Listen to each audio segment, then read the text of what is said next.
Okay, D-Class personnel, for those of you who don't know me, my name is Commander, and today is a special day because after your briefing on the SCP you're assigned to, we have a surprise for you. Why? Because today we're testing our newest invention, the gravity-defying shoes. Yes, the rumors were true. The eggheads upstairs like to tinker from time to time, and on occasion they come up with something we need you to test. More things have come out of this facility than you realize. Now, the anti-gravity shoes. With these babies on your feet, you can say goodbye to being tethered to the ground like a commoner. Now, I know what you're thinking. Commander, how in the world do these things work? Well, it's simple.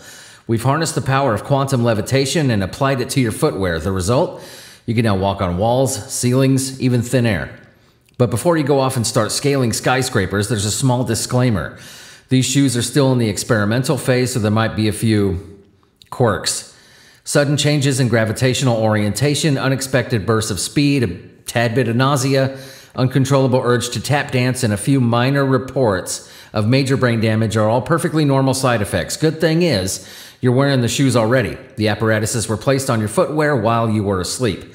Don't click your heels just yet. There's plenty of time after the briefing. And remember, the rumor mill may have been right about this one, but not 100% of it. The first round of test subjects' ankle bones ejected themselves at the speed of sound, not light. I'm sure we got it worked out though. Decimal in the wrong place or something. Good to go now. So, anti-gravity shoes. Get ready to defy the laws of physics. And remember, if you fall, it's not the shoe's fault. That's gravity. And it could also be the really shoddy power supply in those things. So anyway, what we're looking at today, SCP-5774, Object Class Safe.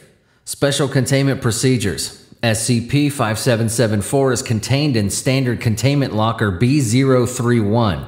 It must be kept under constant surveillance, and a CCTV system connected to a main site power has been installed within Locker B031 for this purpose. Description. In its inactive state, SCP-5774 is a 21-centimeter tall stone figurine that has been sculpted into roughly simian form. Several small markings of thaumaturgic significance have been painted on the base of its left foot, the purpose of which remains unknown. The sculpture has been dated to originate in the pre-colonial Aztec Empire, and the paint used has been sourced to Home Depot's 2003 re-release of their Summer Rose wood paint.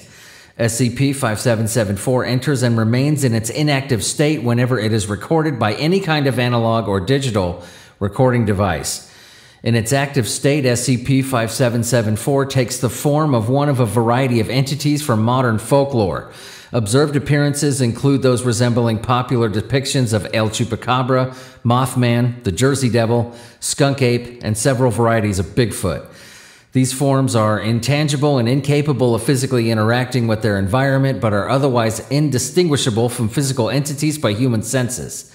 SCP-5774 is sentient but not sapient, and has displayed highly effective hunting instincts while in its active state, as well as skill in evading detection.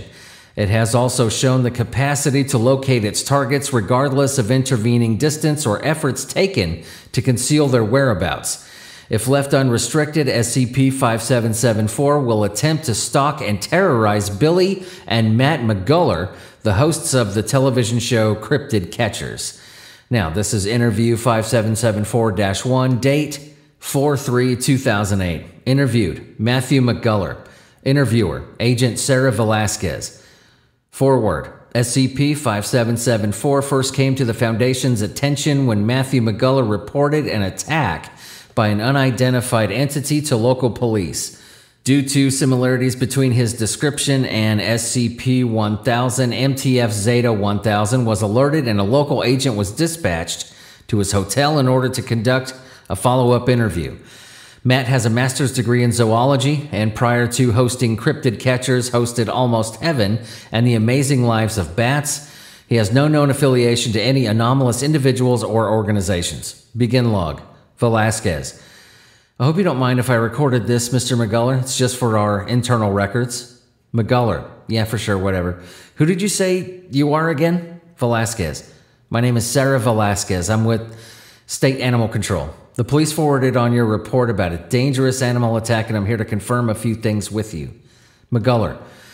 Police sure didn't seem interested in forwarding anything on last night. People think being a celebrity makes life easier. Well, that's a load of shit. Just makes all the little people think I'm some kind of clown for their amusement. Velasquez. I'm very sorry you feel the police didn't take your report sufficiently seriously, Mr. McGuller, but I can assure you that your television career won't impact my judgment. I just want the facts. McGuller. Well, fine. First fact I have for you is that thing was no animal. It was a goddamn monster. Velasquez. Perhaps you can give me some more detail about what exactly it was you saw? The police report was a little vague. McGuller. Okay, fine, but you need to understand that I know how unbelievable this sounds. I never bought into any of the cryptid crap. It's just entertainment. Hell, most of our viewers don't believe that stuff we spout is real. Velasquez. I understand, Mr. McGuller. Please just tell me the facts as you remember them. McGuller. We were on location doing a night shoot in Preston County, and I'd gone out back for a piss, and this thing comes running at me out of the woods. I think it's a prank at first, Billy in one of the monster suits trying to scare me, but then it gets closer and I saw it. I smelt it. Had to be 7 foot tall. Was hairy like a bear, but ran like a man. It had these glowing red eyes and smelled like death. Velasquez. Glowing red eyes? McGuller. Fuck you. I told you I knew how it sounded. That's what I saw. Velasquez. And how do you explain the lack of footprints or shed hair, any other sign of this supposed creature's existence? McGuller. No fucking clue. But I swear that thing would have killed me if the others hadn't heard me shouting and come out to help. And it's been following me. I keep seeing glimpses of something out of the corner of my eye. I know it's following me. Velasquez. And no one else has seen this creature? McGuller. It's fast, okay? Real fucking fast and knows how to hide. Velasquez. Okay, Mr. McGuller, thank you for your time. I think I have all I need. End log. Closing statement. The conclusion of Agent Velasquez was that there was no evidence of genuine anomalous events, and as such, Matthew McGuller was not brought in for further questioning. Matthew McGuller and the continued production of Cryptid Catchers Season 5 was put under Grade 4 surveillance. This is interview 5774-2, date 3/26/2008. Interviewed Billy McGuller. Interviewer, Dr. Brandt. Forward. Several weeks after the initial interview with Matthew McGuller, surveillance picked up social media posts from Billy McGuller claiming to have captured a genuine cryptid along with images of SCP-5774 in its inactive state. Agents sent to investigate discovered SCP-5774's anomalous capabilities and took both McGuller brothers in for questioning. Billy's doctorate in trapology is a fictional creation of the show. In reality, he holds no advanced degree, having failed out of college courses in fine art, astronomy, and religious studies. He worked a series of low-level jobs before being hired as a co-host of Cryptid Catchers and has no known affiliation to any anomalous individuals or organizations. Begin log. Brandt. Hello, Mr. McGuller. I apologize for keeping you waiting so long. I have a few questions I need to ask you. McGuller. That's no problem, ma'am, and you can call me Billy. So are you folks some kind of Men in Black type organization?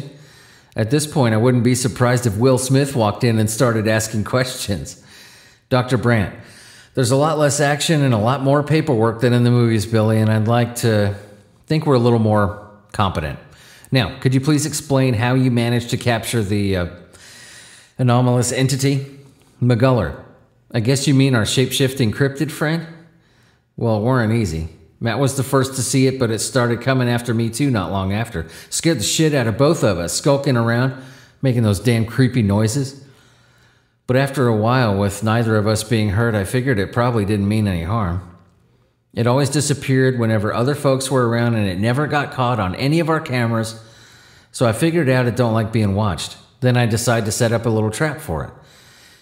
I went out into the woods all by myself, giving it plenty of opportunity to try and spook me like it likes to.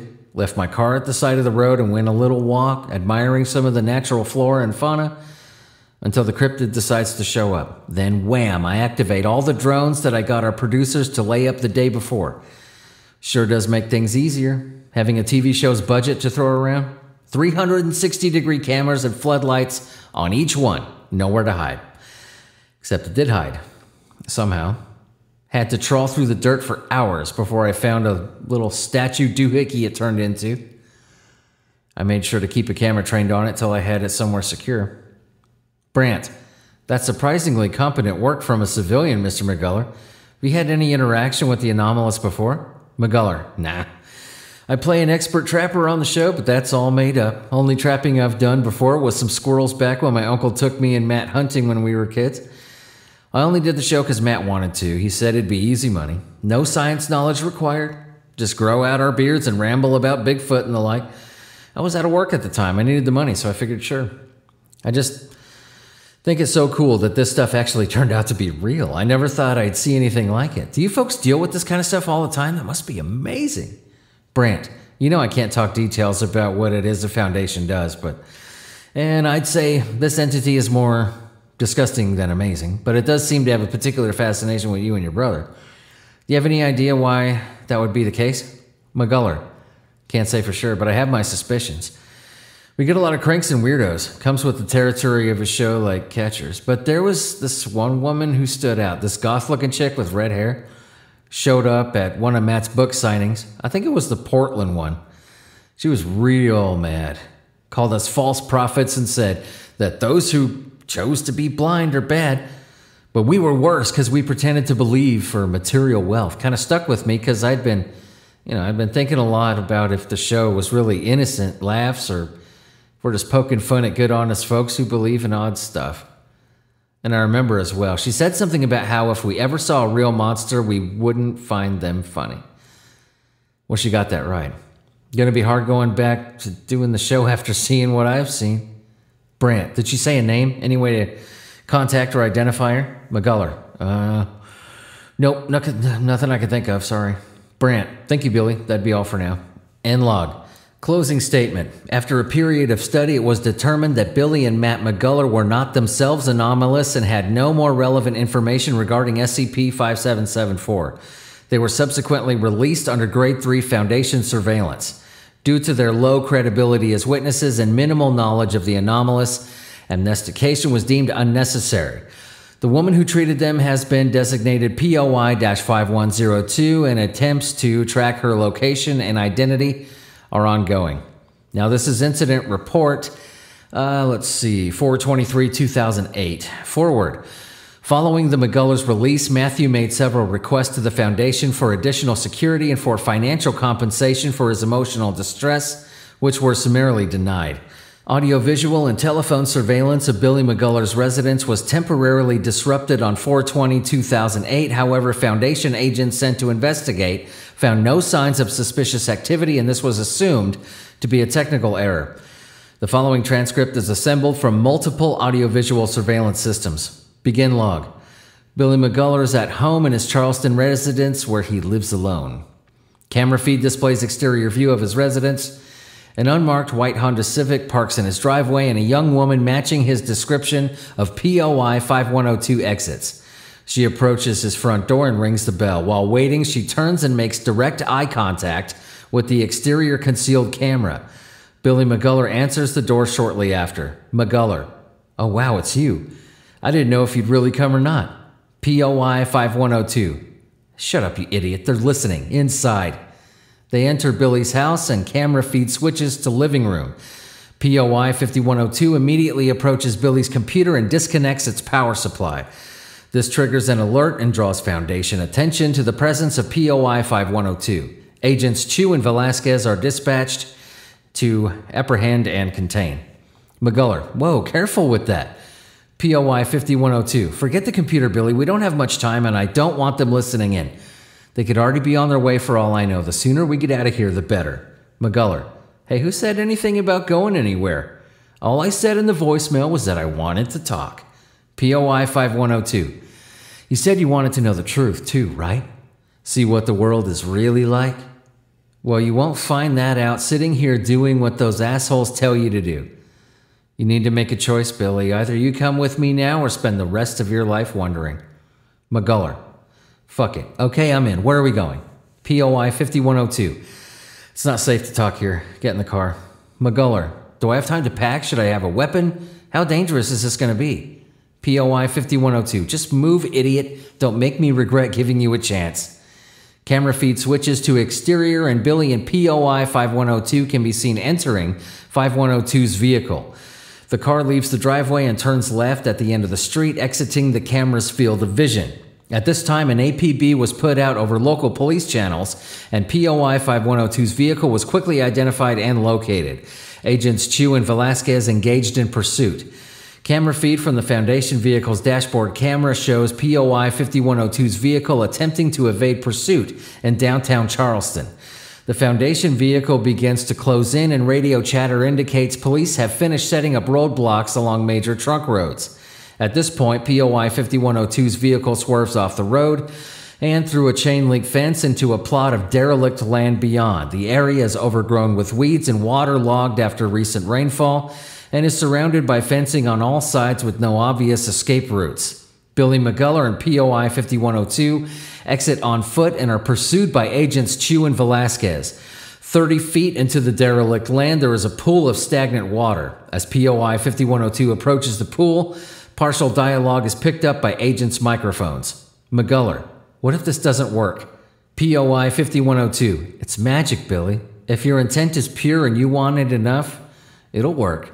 POI 5102 jumps into the stagnant pond and plunges beneath the water, followed shortly after by Billy. They do not resurface. Foundation agents attempt to follow but discover the pond's depth is at most 32 centimeters, and the base is a layer of mud over a concrete foundation. Agents Chu and Velasquez are unable to continue the pursuit. End log.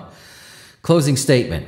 It is currently believed that POI 5102 was able to access a way, and both she and Billy McGuller have escaped to the Wanderer's Library.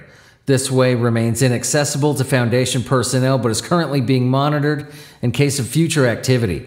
Since this incident, SCP-5774 has been permanently inactive, and a change of classification to neutralized is pending. Filming of Cryptid Catchers Season 5 has been put on indefinite hiatus. All right, ladies and gentlemen, that was SCP-5774. You are dismissed.